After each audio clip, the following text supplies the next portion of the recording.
ਰਸੋਈ ਦੇ ਵਿੱਚ ਵੀਡੀਓ ਬਣਾਉਂਦੀ ਹੈ। क्या करिए भाई, ਸਕੂਨ ਮਿਲਣਾ ਚਾਹੀਦਾ ਹੈ।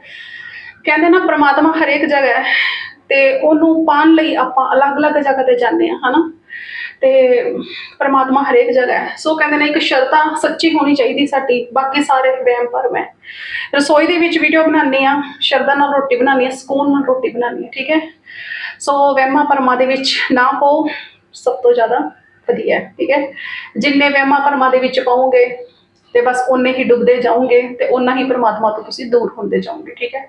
ਸੋ ਮੇਰੀਆਂ ਭੈਣਾਂ खुश रहन, हमेशा ही दुआ करती हैं परमात्मा अगे कि तुसी हमेशा खुश रहो, तंदुरुस्त रहो।